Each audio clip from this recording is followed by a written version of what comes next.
சிவபெருமான் தன் தியானத்திலிருந்து எழுந்து வரும்போது ராமநாமத்தை உச்சரித்துக் கொண்டு வந்தார்.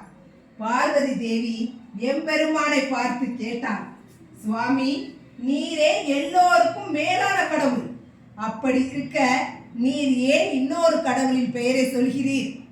அதற்கு சிவனின் பதில், தேவி, ராம் என்ற எழுத்து இரண்டு விஷயங்களை குறிக்கிறது. ஒன்று, ராம் என்பதுதான் பிரம்மம்.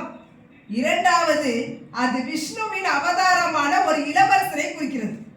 ராமர் தான் என்னுடைய இஷ்டமான அவதாரம். நான் பூலோகத்தில் அவதரித்து ராமருக்கு தொண்டு செய்ய போகிறேன். இதை கேட்ட பார்வதிக்கு கோபம் வந்து சிவனை விட்டு ஒரு நிமிஷம் கூட பிரிந்து இருக்க மாட்டேன் என்று சொன்னார்.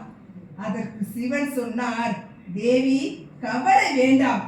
பூலோகத்துக்கு அனுப்ப போவது என் உடலின் சிறு பகுதியைத்தான், மற்றபடி நான் உன்னுடன் தான் இருப்பேன் என்றார். பார்வதியும் சமாதானமாகி சுவாமியுடன் அவர் எடுக்க போகும் அவதாரத்தை பற்றி விவாதிக்க தயாரானார். பலத்த விவாதத்துக்கு பிறகு சுவாமியின் அவதாரம் ஒரு குரங்காக இருக்க வேண்டும் என்று நிச்சயிக்கப்பட்டது. ஏன் குரங்கு அவதாரம்? பரமேஸ்வரன் அதற்கு விளக்கம் கொடுக்கிறார். மனிதனாக அவதாரம் எடுத்தால் அது தர்மத்திற்கு ஒவ்வாத செயலாக அமையும். எஜமானனை விட சேவகன் ஒரு படி கீழ் நிலையில் இருக்க வேண்டும். இந்த சூழலில் குரங்கு அவதாரம் பல காரணங்களில் சிறந்தது.